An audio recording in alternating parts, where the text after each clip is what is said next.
आपण पाहत आहात नाशिक खबर न्यूज, जनतेचे हक्काचे व्यासपीठ।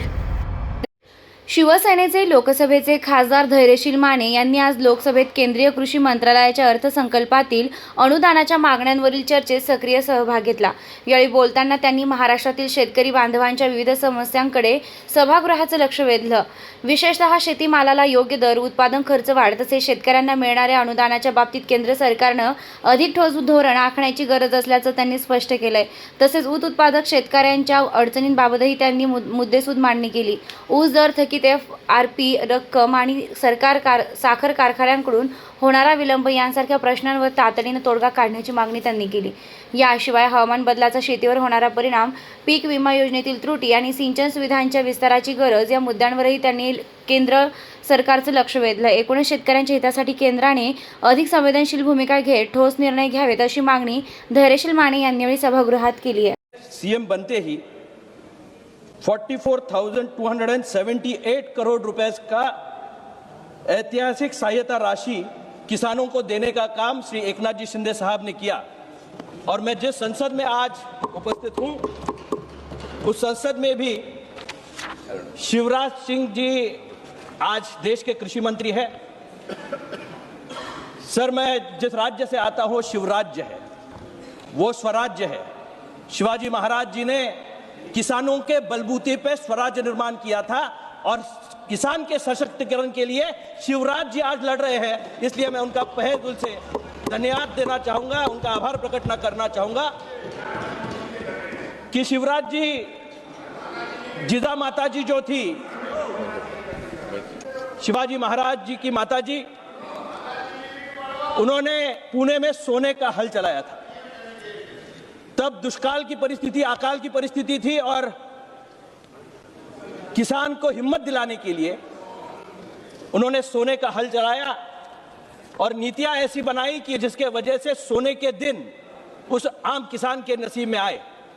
मैं जब छोटा था तब एक गाना चलता था, मेरे देश की धरती सोना उगले उगले हीरे मोती। लेकिन आज अगर देखें तो असलियत में यूपीए के सरकार के बाद ही मोदी जी के नेतृत्व में सही तरीके से किसान को न्याय देने का काम यह सरकार कर रही है।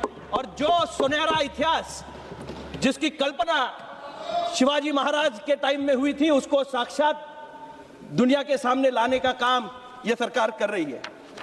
इसमें विपक्ष आज बड़ी बड़ी बातें करता है, लेकिन तब उनका जो बजट था, कुल बजट उनका 27,000 करोड़ रुपए किसानों के लिए हुआ करता था।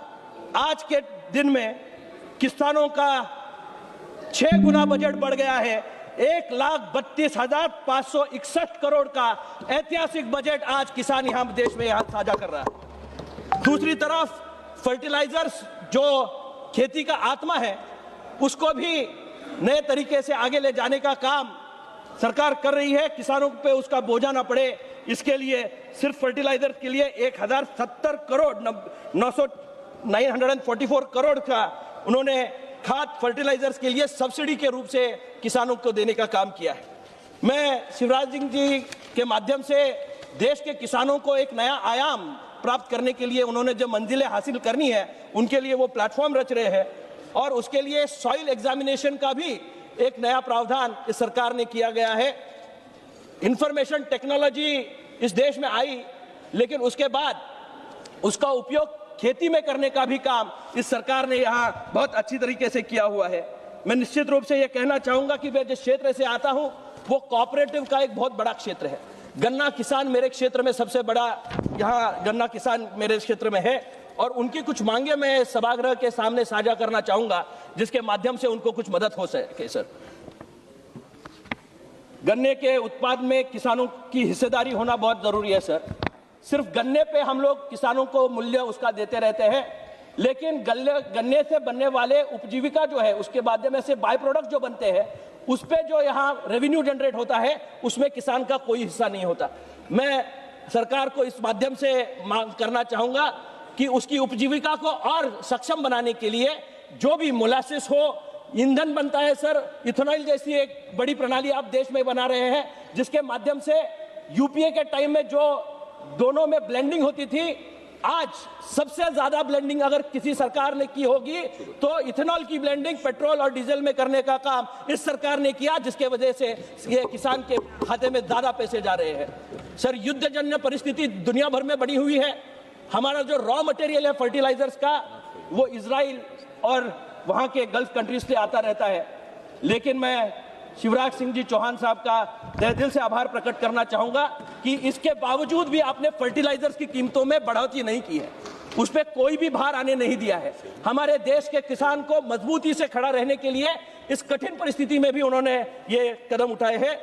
एफआरपी की जो प्रणाली बनाई गई है, वर्तमान में एफआरपी निर्धारित करने की औसत शुगर रेट रिकवरी जो है, ट्रांसपोर्ट कॉस्ट को आधार रखा जाता है, जिसके कारण किसानों को देय राशि में अनुचित कटौती को हो सकती है।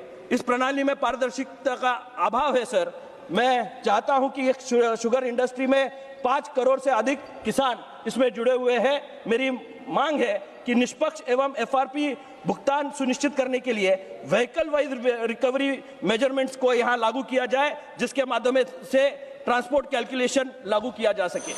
मैं 2 ही मिनट में सर खत्म करने जा रहा हूं। सर, गन्ने का किसान जो मेरे क्षेत्र में है, शुगर बनती है सर, लेकिन वो कारपोरेट में भी जाती है और डोमेस्टिक यूज के लिए भी जाती है।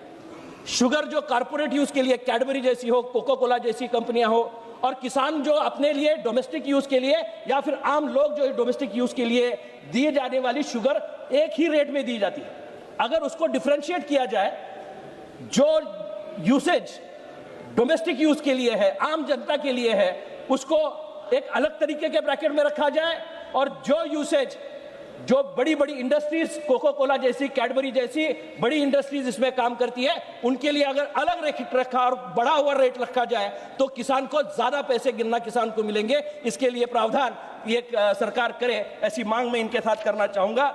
शुगर केन कंट्रोल ऑर्डर विधेयक दर्जा प्राप्त करने की भी मांग मैं आपको यहां करना चाहूंगा। केन सैंपलर का अच्छा निर्णय इस सरकार ने लिया था। सर, 2 ही मिनट में खत्म कर रहा हूं। केन सैंपलर की सुविधा करने का निर्णय इस सरकार ने किया, लेकिन वो आज भी अमल बजावनी किसी भी क्षेत्र में नहीं हुई है। बहुत कम ऐसे शक्कर कारखाने हैं जिन्होंने ये प्रावधान किया है। मैं कहना चाहूंगा सर, इसका भी रिव्यू लिया जाए और केन सैंपलर हर शुगर केन इंडस्ट्री में लगाने का मौका मिला जाए। मैं आखिरी पंक्तियां मैं यहां कहना चाहूंगा। मांगे बहुत है सर। मैं जिस क्षेत्र से आता हूं वो किसानों का क्षेत्र है, और 23 दिसंबर सर चरण सिंह जी की जो जन्मतिथि है उस पे किसान दिन मनाया जाता है 23 दिसंबर को, और मेरा जन्मदिन भी 23 दिसंबर का है सर। तो कर्म धर्म सहयोग से किसान के बेटे और बेटियां इस सभागृह का नेतृत्व कर रहे हैं, और इस देश को अगर 2047 में सशक्त भारत में रूपांतरित करना है तो किसान ही उसको आगे ले जाएगा। इसका साक्ष्य देने के लिए यह बजट बहुत जरूरी था, और निश्चित रूप से मैं आभार प्रकट करना चाहूंगा चौहान जी का और मोदी जी का कि उन्होंने इस बजट को हमारे सामने मद्देनजर रखा। जो मांगे मैंने रखी है उसको आप आगे ले जाने का काम करें, ये विनती मैं आपके सबके सामने करता हूं। धन्यवाद।